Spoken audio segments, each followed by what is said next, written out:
the kind of conversation that our society rewards, which is convincing others that they're wrong and you're right and trying to win.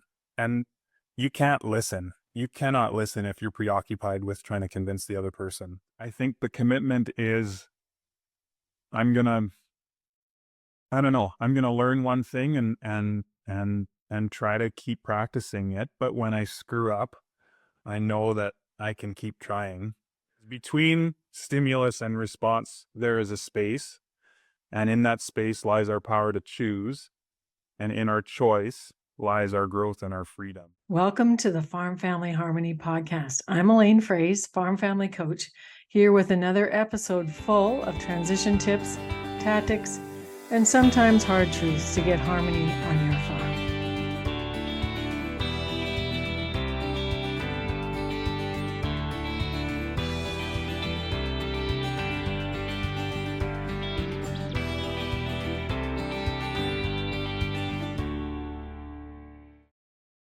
Hi there, folks. Welcome to episode 34 of the Farm Family Harmony podcast. It's great to have you listening today, and I'd like to first of all just give a shout out before we get started to Karen Schott, who's with the Bar 4F Ranch, and she loves listening to these podcasts. So Karen, thank you for your encouragement to me. That always comes at the right time. And also to all the other people around the world in Australia and Ireland and South Africa and Norway and downtown Fargo who may be listening to this. So today I'm really excited for you to meet Lyle Wiens, and Lyle is on our team at Farm Family Coach. And Lyle has done a lot of studying and a lot of facilitating practice around the art of hosting. So Lyle, welcome to the podcast, and we've titled this Principles of Dialogue, which is a very interesting framing. And so introduce yourself a bit to our audience so they know you a little bit more about where you're landed and where you're grounded. Yeah. Oh, thanks for having me on. I didn't know this was being listened to all over the world, so that's pretty cool. But I'm a born and raised farm kid in southern Manitoba. Kind of fully expected that I would be there, and was kind of groomed by my grandfather to be on the farm from a young age. And that's not the way it went. I studied agriculture and agribusiness in university and found a different path as a market advisor. And that's what I do. That's what fills most of my time. And kind of lately have added on some of this facilitating and coaching work with your team, Elaine. And it feels like it's something that I've been interested in for years as I've worked through kind of the pain and of not being on the farm. And so all of the things that I've been learning kind of fits right into the work we do as a team. So Well, I hope that our listeners can also get an inkling of your wonderful dry sense of humor, Lyle. Because what they don't know about you is that you're 6'8". You and I are both standing. I look like I'm as tall as you right now, but I'm definitely not. And when we had our coaching retreat and you signed my guest book at the lake house, it just said, "I slept in the van." And we all had a great laugh over that, because you're also really good at fabrication and bicycle work. And I mean, grain marketing in the morning, you're coaching in the afternoon or fitting it in, and you have a wife and 3 beautiful kids. So you've got a growing family, and you have lots of hats that you're wearing too, just like many of our listeners. So tell us what the art of hosting and principles of dialogue. What's that about? so it's the yeah, I took a course with some colleagues too this summer called The Art of Hosting, and it's meaningful dialogue and participatory leadership is kind of the tag of it. But it's kind of um well, I guess just for lack of a better word, the principles of conversation. Conversation is an art. It's not just talk. It demands that we listen carefully to one another, and that that what we offer, what we can, in the service of the whole, right? Um, So that's the core of it. The goal is that we have meaningful and impactful dialogue that's respectful, creative, generative, and that allows for solutions. Um, and what makes it difficult is that I think we're living in society that doesn't kind of reward that conversation style, where watch TV on a weeknight and the conversation is winners and losers. It's courtrooms and interrogation rooms where you beat people down and you convince them that you're right and they're wrong, and that's not what we're going for here, right? It's about listening and creating conditions for positive relationships and building healthy teams and organizational culture. And so when you talk about culture law, we've talked about that on this podcast before. I have a presentation called Culture Beat Strategy. So to us on our team, that's, what you believe to be true in your farm family, how you behave towards each other and with each other, and how you make decisions. So with the art of dialogue, what are the key principles that you need to understand? So I'll just add a little caveat here, and that is that I consider myself a lifelong learner. Right. Uh, Totally. while I'm reading these things, I'm kind of rediscovering them because I feel like I've learned this before, but my brain didn't retain it. It went into cold storage, and it like I don't have the capacity to absorb information indiscriminately, and I think my brain is being selective on purpose. So so anyways, my point is that I'm learning these things right alongside all of our clients. Right. And I think our team is in the same boat, right? So I'm not like, I have to work at these things all the time. Uh like Probably tonight I'll have a conversation with my wife or with my kids that won't go well, and all of these principles will be gone. But it takes practice. So that's the big thing I want to stress here, is that these things don't just you don't just read this list and then say, "Oh, okay, apply it to the next meeting and it'll be great," right? It takes a lot of practice. So anyways, the four principles. Um first off, I think well, maybe we can talk about this after. Well, no, I'll talk about it now. Being present. That's not even a principle, just hosting yourself. So when we know we're going to have a meeting about something special for the farm or with the family, we show up undistracted. We make time and space to have this meeting. Um, we have a space for the meeting that's set up comfortably for everyone to have a chair to sit in, for example, or maybe we sit in the living room and there's some food. I vote for the living room. Okay. Most comfortable chairs and nobody sits in their place of family origin at the kitchen table. Yeah, right, sure. Yeah, that stuff No matters. birth order stuff happening. Or we don't, maybe we don't have this meeting at 1 p.m. on August 25th when it's prime harvesting weather, where it's really, really hard for stakeholders to sit down and keep their butt glued to the chair, right? So What about the cell phones there? Wow. yeah, I'll leave that up for everyone else to figure out. I think that's a no-brainer. Hmm. We'll turn those off probably, right? Unless we need to find information or something. But yeah, they're off.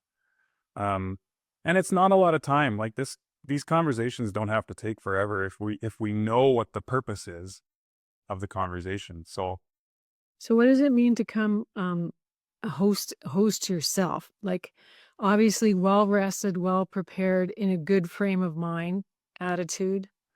The art of hosting yourself requires that you come ready to give, ready to be vulnerable, ready to trust, ready to be honest yeah, about those things. yeah, and these are and that segues right into the four principles of what we believe good dialogue should be, right? So number one is speaking with intention, right? What's the purpose of this conversation? And how can my experience contribute to that purpose?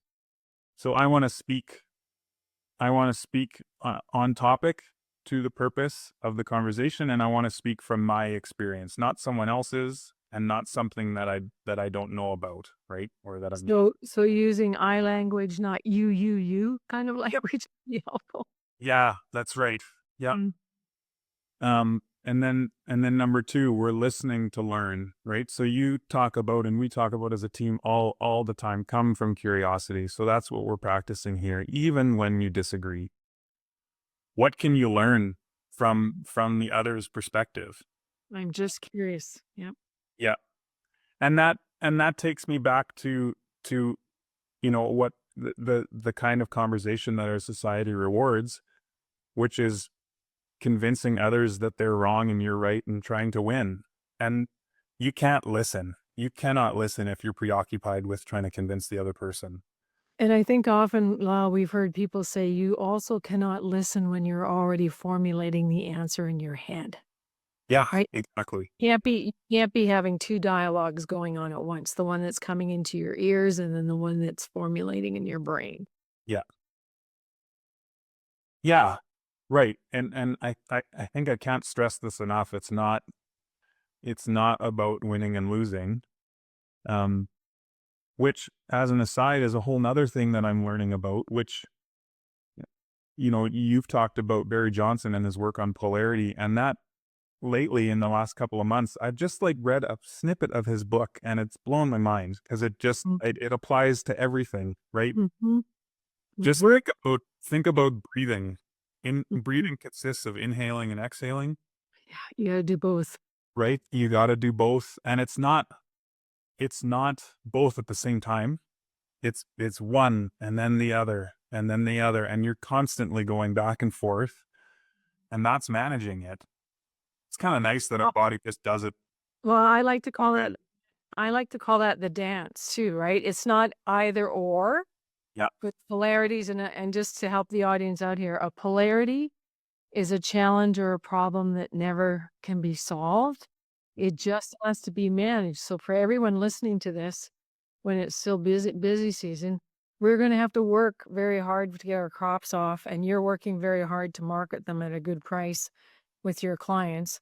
But there's always going to be farm work, but there also has to be time for rest and play. So this, when people talk about work-life balance, is kind of not really the right descriptor because it's work and play. And it's also, as we're doing it as a transition team, it's also the flow, the infinity loop, so to speak, between planning and acting. And so Lyle, I know there's somebody listening to this right now saying, talk's cheap, Elaine. We just got way too much work around here. So they're not really listening, right? Because they don't even value creating solutions through conversation. Yeah. Yeah, and the goal of learning about polarities is not to to eliminate the work. Of course the work is always going to be there. But how can we create a balance that makes it doable for people? Well, and also discovering in that conversation, Lyle, what the other person is really thinking, feeling, needing, and wanting. So your first principle of dialogue was to speak with intention, to know why you're meeting together, what you want to get across. And then the second one is listen to learn. So being really present as a listener. And you and I have both taken mediation skills training, me way back in the day, back in 2003. But they also taught us there to paraphrase or to reword what we heard. Mhm. I know some people are just going to roll their eyeballs when you hear the phrase, well, I think you said. You don't have to be prescriptive. You just have to be you and say, I sense that this is what you're saying. Am I off? Am I on? Or Yeah. I'm close? Y- Can you tell me more? You're And you're trying to get to a place of understanding. right, but even before you have that conversation, what I'm finding is whenever I pick up the phone to call somebody, the first thing I say after hello is this a good time? Right. Yeah. Are you in the middle of something? Because I also think that we need to honor the intensity of us all in agriculture and how many things we have on the go. and it might not be a good time. Yeah. Right. Yeah. No, and that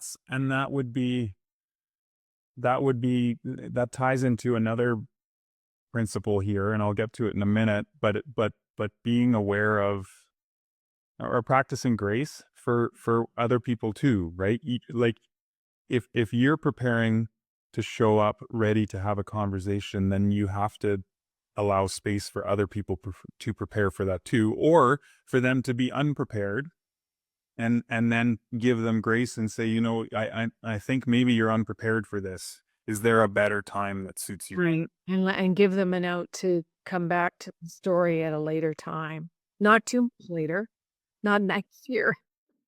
Right. Conversations have to happen. And yeah. So the third principle is being aware of your impact. Um, your actions impact others. So hold awareness for any power and privilege that you have, right? And that could be, I have some friends that are very opinionated, very loud. When we're having an intense conversation, be it about whatever, Mm. if they have something to say, it'll be louder and it'll interrupt the last person that's speaking. And they'll just be louder and speak their opinion, right? And so that makes me feel a little bit like I don't want to share my opinion here because someone's going to say something really loud and cut me off and make me feel like my opinion doesn't matter, right? So Well, I'm curious, Lyle, why you haven't started to jump in with your conflict resolution skill and say, "Whoa, you just interrupted. You need to hold the bull. You need the interruption." yeah. Yeah. Yeah, and that's a great way to allow space for people is to have You a talking. talking item, right? That you can hold and say, when I'm holding this, then I get to get my opinion across, right? So if you tend to speak a lot, pay attention to that. Um, Well, and my husband's very gracious and kind and way more introverted than I am extroverted. So, and folks listening will find this funny, but here's a tip. When he and I are in a public situation, particularly at a round table with a tablecloth, so some kind of banquet or conference and stuff, if I'm at that table with all my bubbly enthusiasm and I'm not giving other people enough airtime, he just squeezes my knee. And that's code for, Elaine, shut up. And I don't take offense.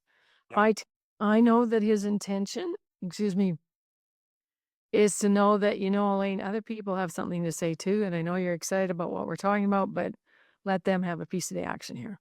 yeah. Well, and that's why this stuff takes so much practice and work, right? And to have friends that can check in with you on that is really helpful. Especially like you've been you've been a bubbly personality for a long time, and you still need help with it, right? So it just goes to show that all of this stuff takes work and intentionality, right? And I will say too, if on the flip side of that, if you tend to say very little, we have to pay attention, make an effort to get your thoughts in there too, right? And draw that person out. Yep. Well, tell the audience a bit more about what you see about the power dynamic in farm family transition, because I have certain cultural groups that I've worked with for decades, and one of their high needs is the need to be right. Mm. They literally have said to me, "Elaine, I'm writing you your check, but just tell me I was right, wasn't I?" I just I'm just going, "Oh my goodness, that is Yeah. really strong in them to have that kind of impact and to be affirmed that yes, indeed they were right." And again, when we mediate or when we coach, it's with mercy, it's not in grace, it's not judgment. It's to be a judgment-free zone. So how do you navigate and host powerful, impactful people? Wow. Oh, that's a good that's a good question. Just as an aside, go to therapy because Mhm. that's that's been an ongoing battle with or issue with me and my wife is that she often feels like I I want to be right for some sort of uh, it's comforting to me to be right. And there's something with my inner critic going on telling me that if I'm not right, I'm a failure, right? Yeah, and yeah. And And that's where the therapy comes in because it allows me to be introspective and really analyze that stuff. But in a group facilitation, I that's a very good question. And I think you would have the wisdom there because for me it's not I haven't done a lot of this work. mm, Uh, but paying attention to all of these things, right? Who's speaking a lot? Um who is making assumptions about or are we as a group making assumptions about what other people are thinking? Um well, and a helpful dialogue for that, I always go back to Brene Brown. What is the story you're telling yourself about this? Because it sounds like you're making a horrible assumption here. So can you just tell us a little bit more of your family history, or can you tell us what you really think about what we're trying to do here? Because it yeah, I can see the tension in your body. You right. know, what we're saying isn't lining up with what we think you really want. So what is it you're assuming? Yeah, or And I think that's the shocking adventure, I think, Lyle, for people listening to this, is people are very afraid to get into a family heated conversation and opening up a box of conflict that they don't know how to handle.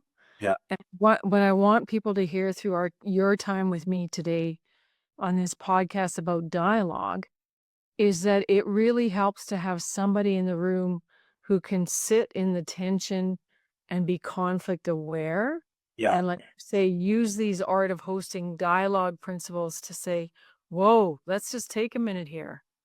Let's all yeah. come to why we're here. It's almost like we can be in there as a filter. Like in when I'm taking mediation training, then we make a point of both parties talking to me as the mediator. Don't talk to each other. If we're not there yet, you don't have to do that. I've seen some beautiful scenarios where they're talking to me, all of a sudden like something clicks, there's mutual understanding and they turn and face each other and it's beautiful, right? But until you can get there, having someone in the room that can be Objective. objective and can say, you know, what you just said, I can we word that in a different way? Because I'm not going to get defensive for something that someone says, right? But dad could say something that son could then say, you know, oh, that really hits me hard, dad, when you say that. That- Or the tears start coming. There's nonverbal communication happening then, Lyle. yeah, yeah, yeah. But you're right. There's all sorts of stories that we're telling ourselves about what other people are intending when they talk and what they say, right? I think about my own experience and I always felt like my dad never liked where I parked the grain cart at the end of the day on the yard. He had a very specific spot for it, and I could never get it quite right. Where is that written, Lyle? Where was that written? Well, yes, right. So there's stories that he's telling himself about things need to be in order and chaos is no good, but there's also stories that I'm telling myself about, you know, every time dad nitpicks me about it, I feel like he doesn't trust me, right? Yeah.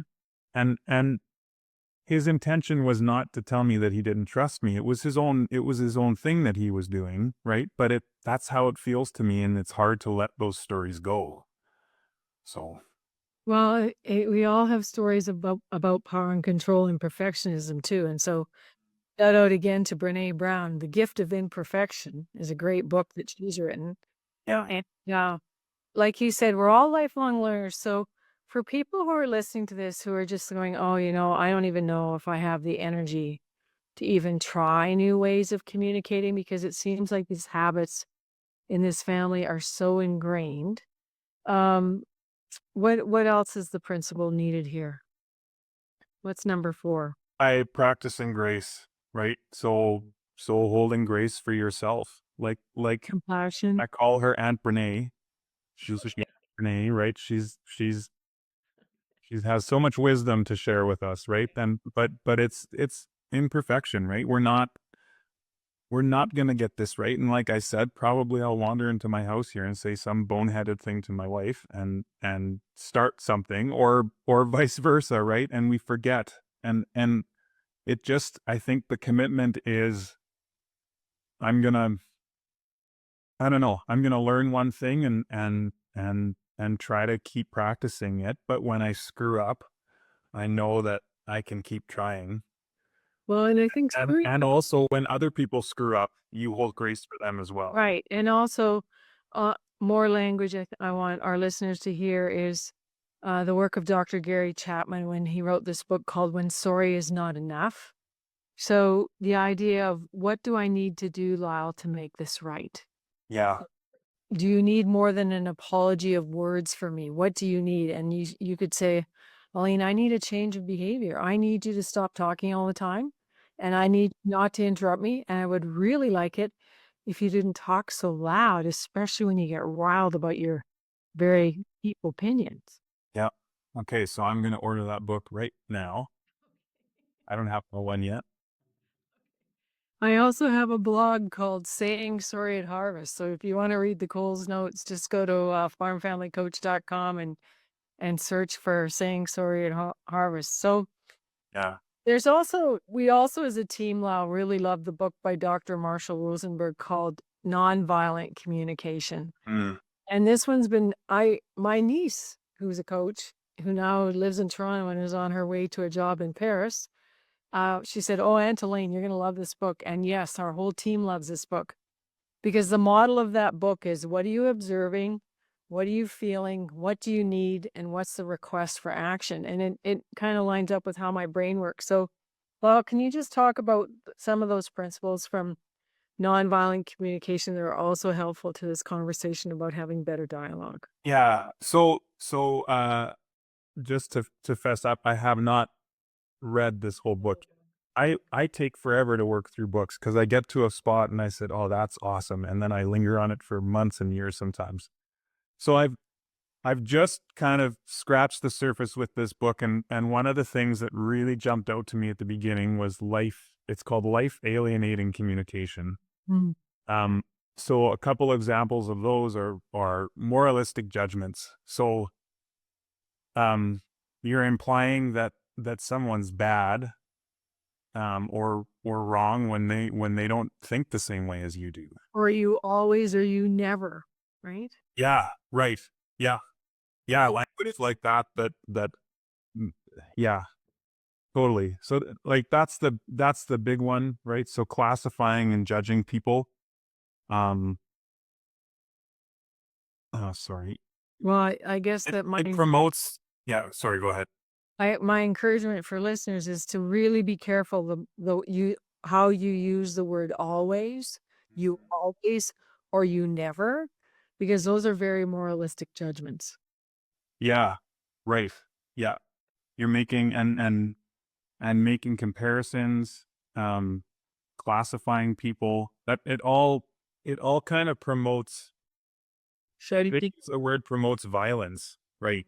Um, and and that's been something interesting too in this book, learning about nonviolent communication because I didn't realize that some of the ways I was talking is violent and it feels violent to people, and that's um or intimidating. it feels intimidating. Yeah. Yeah. So right off the bat, moralistic judgments, that's a conversation killer, right? It really limits you to be curious about someone because you've written them off before they've even started talking, right? Well, And another way of looking at it that I've also written about is a conflict filter. So I get people to stick their hand in front of their face and say, "Look, you don't even like this person, no matter what comes out of their mouth. So get rid of the filter." And again, it goes back to grace. Give this person the ability to make a new start. yeah, it's kind of fun actually. I morally judge people all the time. And then all of a sudden I find myself in a conversation with them and it's really rewarding and I'm totally surprised. And it's like, huh, see what happens when you're open to curiosity about someone, right? Not prejudging the outcome. Yeah. Yeah. In art of hosting, we call these limiting beliefs, right? We look at we look at something or a situation or at somebody and think that person is not capable of whatever, or and we can't see a way through Mhm. this scenario because of what I believe, right? We also in one of our membership coaching calls came up with another way of describing this law, and I think Lydia, another one, a teammate we have on our team, wrote an article on it called around thought limiting beliefs Yeah. Right. or conversation killers. So I I don't know if you were on the call that day when this young farmer said, "Well, it is what it is." And I'm just going, "No! There is always possibility for choice." But if you say it is what it is, that means you're deflated, you're disconnected, and you see no possibility for anything to shift in your future. Yeah. Yeah. Yeah, totally. Yeah, that's a great one. I think about that a lot when I'm talking about the weather. Let's say, oh, it's nasty weather outside, and I put this negative emotion on the weather, which it's not like I can't. It weather truly is what it is. It's gonna happen, whether I like it or not, right? And my attitude towards it, like, sets me up for the day, right? It's not nasty weather. It's just rainy and windy outside. That's what it is. And am I gonna show up and survive in that, or am I gonna be beat down by that, right? Yeah. Or are you going to bloom where you're planted and you're going to get some moisture to help you grow more? Yeah. What about not taking responsibility for what comes out of your mouth? Yeah. That's it's not my fault. That's just the rules. Those were the rules. They're or dad made me do it. Or that's not my job. That's mom's job. That's or I couldn't help myself. Right? Like they're all those examples of Not taking responsibility for your actions, yeah. which is also not helpful to the conversation going to create some solutions. Yeah. Yeah. Because there's always a choice in these things, right? Well, I think that as coaches, we want people to understand that you always get to choose your response, Lyle. Mhm. So hopefully, by listening to some of the examples that we've given today, people can also just start practicing with one piece of language. I'm just curious, what do you really want from this conversation? Yeah. What do you need from me right now that you're not getting? Right. Or help me understand. I'm not hearing I'm hearing a lot of ranting and anger and hurt and blame and shame and all that other stuff that Aunt Brene talks about. But what is it that you want this to resolve? Yeah. Yeah. I was just You know, sorry, go ahead. I'm all over the place here, but I was just looking for a quote that I wrote down. It's by I haven't read anything by this author, Viktor Frankl. Oh, okay. Pretty pretty renowned author, survived some The pretty Holocaust. outrageous and horrendous things, right? And he says between stimulus and response, there is a space, and in that space lies our power to choose, and in our choice lies our growth and our freedom. So that means so much to me, and that's like my life's quest is to not react and to pause and make a conscious choice about how I'm going to respond to something, right? And I think that's also important, Lyle, for these heated conversations about who gets the land and who gets when the management happens and when equity is provided to the next generation. The response is, I can't tell you at this moment, but I do some more research and thinking about it, and I'll get back to you at our next meeting next Tuesday at 3 o'clock. Yes. So that the people aren't left hanging in what we in coaching we call the neutral zone. And I had one of our clients, he was a young man, 36 years old. He died this summer of cancer and left behind a wife and children. And I went back to look at his intake form, and his main desire for coaching, he said, Elaine, I just want to get rid of the unknown. Yeah. Oh boy. And that's a journey. And we can't know what other people are thinking or what they need or what they feel, Lyle, unless we're willing to do these things that you've outlined for us in the art of hosting and having better dialogue, is really work on, and also I think looking people in the eye, because there's another quote that says that your eyes are the window to the soul. And I somehow have the gift of allowing or helping, encouraging, particularly men to cry in my presence. And they say, "Oh, Elaine, I've never done this before." I said, "This is great. You're actually showing and expressing emotion because this is really dear to your heart, and you lose sleep over it at night. And this is good now because now the tears are flowing. Your brain's going to feel better. Your heart's going to feel better. And we can start expressing emotion, which shows your rest of your family that you don't have a heart of stone. You actually really care about the well-being of everyone on this farm." Yeah. Yeah, absolutely. It sets it creates a culture of love and understanding to see dad cry, right? Or Yeah. yeah, And that emotional factor affecting planning is recognized and it's real and it's pouring out, and that's okay. So, Lal, you're not yet 40, I don't think. next year, Oh, okay. Well, we're getting closer. yeah. So why I'm calling you out on your age is for your generation and people younger than you. Well, why is there so much resistance to have face-to-face conversations? Ah, I I think it's just because it's scary. It's so scary that like that I've been thinking about this a lot with the limiting beliefs idea, and that is that I just like I'm scared and I believe that this is how it's gonna go. That's That's just going to cause more hurt and conflict. gonna cause more hurt and it's just easier not to deal with conflict. Mm. And in many cases you can get away with that for a long time, but it comes back to bite you because um conflict can't be avoided.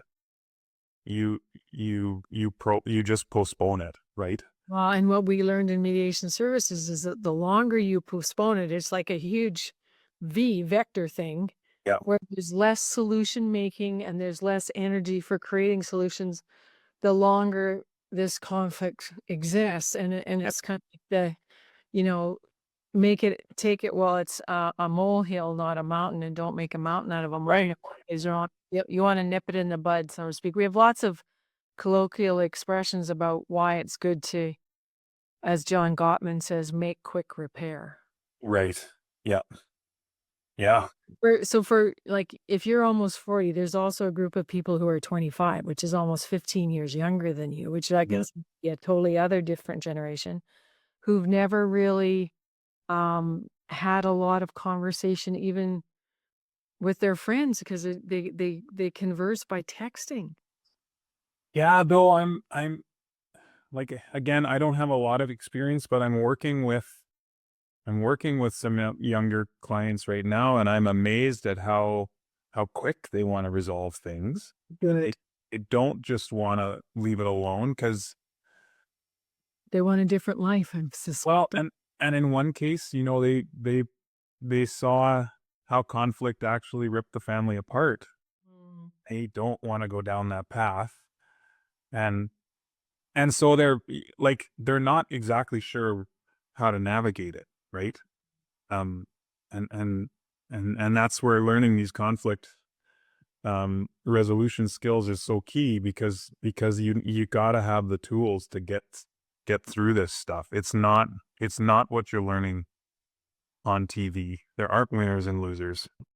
Right. Everybody gets to have their needs met and everyone gets to be successful. Yeah, yeah, and Yes. it just brings like it just brings everybody like I cannot believe this and I can't explain it and it's not an excuse to go start an argument, but every time my wife and I have a conflict, when we resolve it, we have a stronger relationship after and we're closer all of a sudden, right? So it's a beautiful Result. byproduct of this. Yeah. Well, I want to thank you for your time today and our listeners too. And just for everybody, if you want to have a bit more awareness about your conflict style, we have a thing in our coaching team called the CDP, the Conflict Dynamic Profile. You can find it at farmfamilycoach.com in the shop, but it'll help you understand your positive behavior, which we've talked of some of those things today, like expressing emotions and reaching out to create solutions and not have you lose, you win kind of attitudes. But it also helps you find out how destructive you might be, whether passively or actively. And it also helps you find out what your hot buttons are. And my hot buttons are people who won't talk to me. So I'm really happy to have had this conversation with Lyle and unpack what he has learned at the Art of Hosting and just different approaches to dialogue. And I'll just in doing a summation here, just remind you what his 4 points are. First one is the 4 principles of dialogue are: number 1 is to speak with intention. Know why you want to have this conversation and why it's so important to you. And I was on a podcast the other day with a group in Britain, and they said, Elaine, I really like your idea of the power of a letter. And so if you need to collect your thoughts, do it in your journal, do it with your therapist, or do it in sitting down to write a letter so you actually have a script that you've prepared so that you can stay online and on script with what your purpose is for that conversation. Point number 2 is listen to learn. And this is where the word help me understand comes in. Tell me more. Am I getting this right? This is what I think you want. Is this true, or is it something else and something different? Number 3 is beware of your impact. And I have also been told that sometimes I can be intimidating just by my energy. And so think about what the other person is receiving, not just also from your words and dialogue, but the power of your impact just in how you show up to the conversation. And number 4 is practice grace. And Grace was my sister's name, and I love that word because it means we come from a place of compassion. And in the word, it says mercy triumphs over judgment. So thank you, Lyle, for giving us a lot of insight today.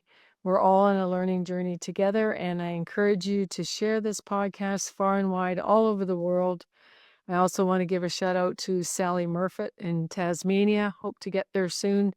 And to all the wonderful folks who've been reaching out from Brazil and Australia and all over the world who really want agriculture to find harmony through understanding. Give us a note, send us an email, let us know how this has impacted you. And until next time, we wish you well and stay well as you find your harmony through understanding in the farm family. See you next time.